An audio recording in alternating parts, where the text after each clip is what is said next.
కానీ ఇప్పుడు తమరెడ్డి భరద్వాజ్ గారు మీకు తెలియదు కాదు, ఇప్పుడు ఫినామినాస్ అన్ని మారిపోయాయి కదా, ఎవరు డెమోక్రటిక్ గా ఉన్నారు, ఎవరు సిస్టమేటిక్ గా వెళ్తున్న పరిస్థితి ఉంది. ప్రతి ఒక్కరు కూడా ఏంటంటే నాకు గౌరవం ఇవ్వాలి, నాకు గౌరవించట్లేదు, నా దగ్గరికి వాళ్ళు వచ్చి అడగాలి అంటే ఈ ధోరణి కొన్ని అన్ని రకాలుగా కనిపిస్తుంది. దానికి రెడీయే సిద్ధం అంటున్నా నేను. ఇండస్ట్రీ సిద్ధం. మీరు ఇండస్ట్రీని టర్మిట్ దానికి ఈ పలానా వాళ్ళు ఇండస్ట్రీ అని చెప్పండి అంటున్నా. ఓకే, ఈ రోజుకైనా కానీ ఎవరైతే ఇండస్ట్రీ మా దగ్గరికి రాలేదంటున్నారో వాళ్ళందరినీ ఇండస్ట్రీ నేమ్స్ ఇవ్వమనండి, వాళ్ళే వెళ్తారు. ఇండస్ట్రీలో ఇప్పుడు ఎవరైనా కానీ సిద్ధమేనండి, ఇండస్ట్రీ బాగుండాలని కోరుకుంటారు. అవును, సో మేమే ఉండాలి పెద్దలు, కానీ పెద్దరికం ప్రయత్నం కూడా ఎవరు చేయరండి, టాప్ టు బాటమ్ అందరూ. సో మీరెవరు అనుకుంటున్నారో చెప్పండి అంటున్నాను. నేను ఇండస్ట్రీ తరపున కాదు, నాకు తోచిన విధంగా మీరు అడిగారు కాబట్టి నేను చెప్తాను. నువ్వెవడో చెప్తాను కంటే నాకు సమాధానం లేదు, మీరు అడిగారు కాబట్టి నేను చెప్తాను అంతే తప్ప నాకు నా సలహా కాదు, పాడు కాదు. అవును, కాబట్టి వాళ్ళు ఇస్తే వాళ్ళు చెప్పడం అనేది ఒకటైతే, ఇప్పుడు సరే అవార్డులకు సంబంధించి అభ్యర్థించారు, మీ భాషలో చెప్పాలంటే అభ్యర్థించారు చిరంజీవి. ఓకే, వెళ్ళండి కూడా తప్పలేదు, ఒక అభిప్రాయం మనం చెప్పడంలో రిక్వెస్ట్ చేయడంలో తప్పలేదు డెమోక్రటిక్ గా.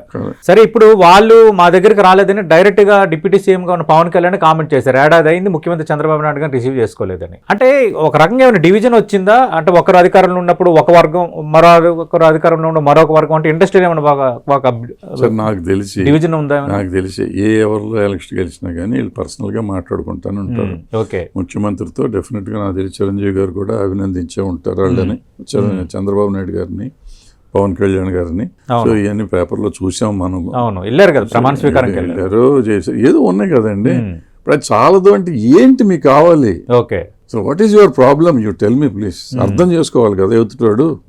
రాలేదంటే ఎలా రావాలి? నేను బ్యాండ్ మేడం పెట్టుకుని వెళ్ళాలి, ఇక్కడి నుంచి ఏం చేసి వెళ్ళాలి, ఎలా వెళ్ళాలి, ఇవన్నీ తెలిస్తే చెప్తే చేస్తానికి రెడీ సిద్ధం ఇండస్ట్రీ. ఓకే, ఏ ఫార్ములో కావాలి, ఎలా కావాలి, ఎవరు కావాలి, ఇది వాళ్ళు చెప్పాలి. ఓకే, చెప్తే వెళ్తారు. ఓకే, అంటే మరి ఆయన చిరంజీవి మనసులో ఆవేదన ఉందా, దాన్ని అభ్యర్థన రూపంలో ఆయన మాట్లాడారు. మీరు చిరంజీవి గారు ఒక లీడ్ పాయింట్ తీసుకొని మీరు ఈ ఛాంబర్ నిర్మాతల ఛాంబర్ కానీ ఇంకా మిగతా సమాఖ్యలు ఏవైతే ఉన్నాయో వాటి నుంచి ఒక టీము చిరంజీవి గారితో చర్చించి మీరు ఒక రిప్రజెంటేషన్గా వెళ్ళటం తప్పే ఉంది. నేను ఇండస్ట్రీలో పెద్ద దూరంగా ఉంటున్నాను, నాకు సంబంధం లేదు. చిరంజీవి గారు తీసుకెళ్తానికి ఆయన పాపం ఎప్పుడు ప్రయత్నాలు చేస్తానే ఉంటాడు. ఓకే, చేసిన కాడి నుంచి నాలాంటి వాళ్ళు పని లేని వాళ్ళు బుర్ర జల్లుతూ ఉంటారు. ఈయన ఇండస్ట్రీకి ఈయన చేస్తాడా, ఈయన ఎందుకు వెళ్తున్నాడు అనే వాళ్ళు ఉన్నారు. దాని మీద ప్రతి చోట ఉంటారు సార్.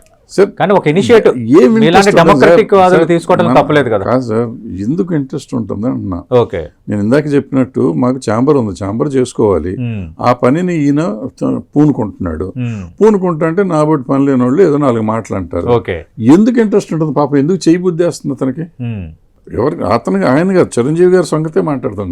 నేనే చేద్దాం అనుకున్నాను మీరు చెప్పినట్టు.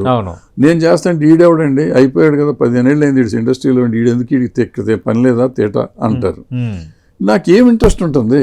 ఇప్పుడు ఒకళ్ళు ఒక పని చేద్దామని ముందుకు వస్తా అంటే వాళ్ళకి మనం సపోర్ట్ ఇచ్చి కరెక్ట్ మీరు చేస్తానంటే మీతో పాటు మేము ఉన్నాం అనే మాట మనం అంటే ఎదుటివాడికి ఒక ఎంకరేజ్మెంట్ వస్తుంది, ఇంకా ఉత్సాహంగా ముందుకెళ్తారు. సో వాళ్ళకున్న శక్తితో పాటు ఇంకా మీ శక్తి కూడా కలిపి ఇంకా పెద్ద పెద్ద ఇదవుతుంది. అది వదిలేసి నువ్వు వెళ్తాంటే వెనక్కి పట్టి లాగుతావంటే ఎందుకు నాకు అవసరమా? నేను హ్యాపీగా ఉన్న నా జీవితంలో నేను బాగున్నాను, వీళ్ళతో మాట పడుతూ నేను వెళ్ళి ముందుకెళ్ళాలా అనే ఫీలింగ్ వచ్చేస్తుంది. సో అది మేజర్ ప్రాబ్లం. ఓకే, మీ